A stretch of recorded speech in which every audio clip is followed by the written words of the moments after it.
First of all, girls, congratulations. We appreciate all your efforts, and I'm glad to hear that you have also qualified to attend the tournament, the World Championship. So well done, girls, and we look forward to you. Don't let the boys they'll get a little bit of the glory now, but next year is your time, so work hard, understand the game, and keep improving. We want to go to the World Championships. We don't expect you all to go and win, but we want to go there and be competitive, okay? We're taking things step by step. However, fantastic job. To the boys, unbelievable. And I would like to correct the president of ASAT. He said that you all lived up to my expectation.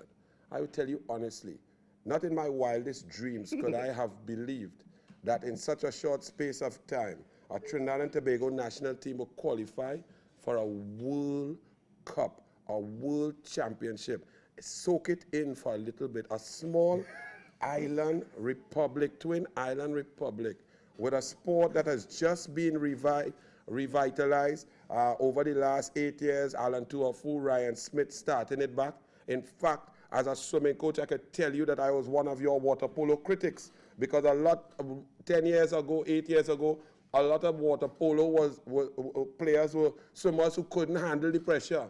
And that's the truth. They couldn't take the pressure of the training. They couldn't take the intensity. And water polo at that time, I used to call it water sway, so that they would just have a ball and it would be exciting. But I have been there now, and I've seen you all over the last 5 years turning and transforming it from sway into real tough, hard-nosed water polo. And I am privileged, while I'm coaching George in the mornings and some afternoons, to see you all practice, to see the discipline, to see how hard you all work. So really and truly, while I thought it was a solid team and so on, you all have exceeded my expectations. You have performed tremendously. You are the #1 team performance in Trinidad and Tobago for 2010-2011. It is phenomenal. Congratulations. Brilliant performance. Give yourselves a round of applause.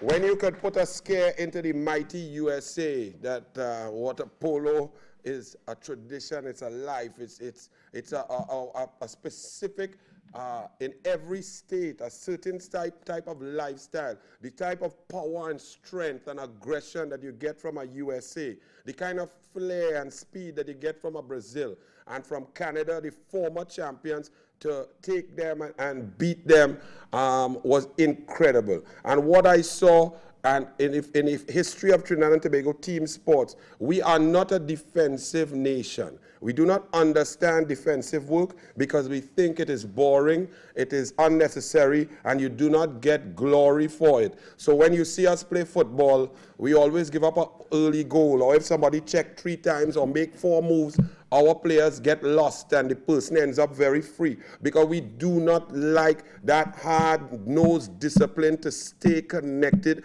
to keep our eyes on the ball, and more importantly, on the man or the woman. We do not like that. So for us to be the #1 defensive team, to focus and keep scores down below double digits, to 9-5, 10-8, is incredible against some of the best teams in Trinidad, in the world. And I said 10-8, 10-8 is double digits, but don't worry. But the point is to keep the scores low, because really and truly a small country like us, without that deep history, yes, water polo in the 40s and 50s was kind of big regionally, but with Barbados and the Tri-Series and so on. However, for many years, it was just played by YMCA. Alan Tuafu tried to keep it going with Sharkey, God rest his soul, and so on. But the point that your young ones are coming, we now have true water polo players. They are no longer there's no longer any sort of crossover between swimming and water polo. Water polo has set its mark, has become a game, and Trinidad and Tobago, you all are starting, this team has started what could be in 40 or 50 years a traditional sport. There are certain countries that do well in certain sports. China in table tennis, Mexico in football and in cross-country running and boxing, and specifically India in weightlifting and hockey. Some of y'all wouldn't have no weightlifting, powerlifting, right? But Trinidad and Tobago will become synonymous, water polo will become synonymous with Trinidad and Tobago. And the great news is, and I'm here to tell you, that the boys team, by qualifying for the World Championship, I told the president, I told Alan Tuafu, you want funding, yes, raise some for yourself. With the little bit we have now, we will give. We've had cash flow problems, so we have some backlog for you all, for the coach and so on. But don't worry, we will handle that. But most importantly, I told the president, if you want more money, perform well. And you all have performed well. So the boys team, you have now moved on to the elite funding as a team. We will sit down.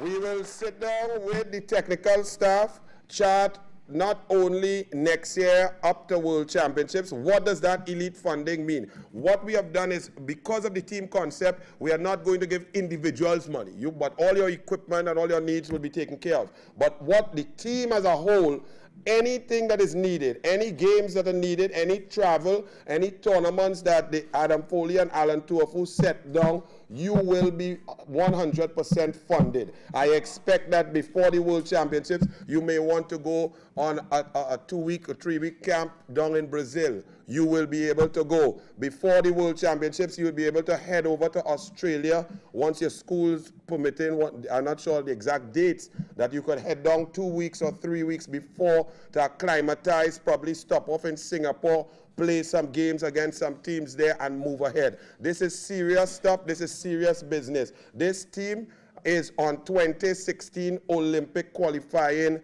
on that train. So this elite funding will go from now until 2016.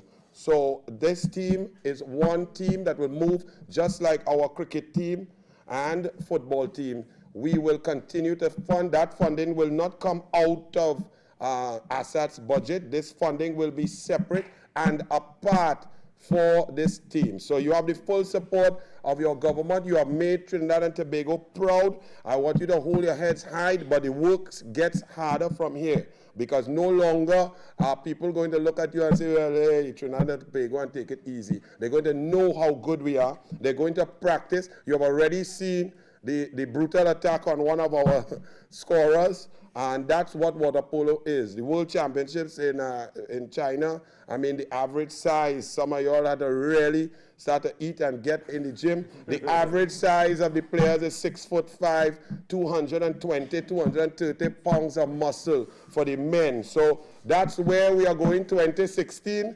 Y'all better get in the gym and start to work very hard. So congratulations. Well done. You have made Trinidad and Tobago proud, and we are all proud of you. To Coach and to Alan, fantastic job to the management. And I am very impressed with the discipline, the hard work, and the togetherness, because I could just imagine the girls' team supporting the boys' team and screaming down and singing and chanting and vice versa.